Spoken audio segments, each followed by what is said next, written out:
এই পিঁপড়েদের রানী প্রতিদিন 100 কোটি বাচ্চার জন্ম দিত।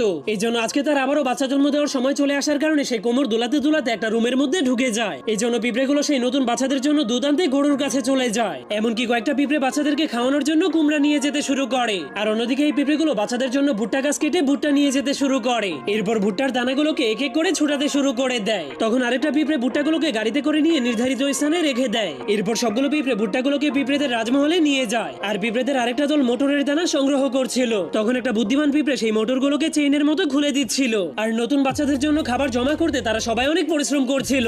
এমনকি খাবার যেন নষ্ট হয়ে না যায় সেজন্য তারা মানুষের বাড়ি থেকে একটা ফ্রিজ চুরি করে এনেছিল। আর এইদিকে পিঁপড়েরা বাচ্চাদেরকে খাওয়ানোর জন্য ফিডারের মধ্যে দুধ ভরছিল।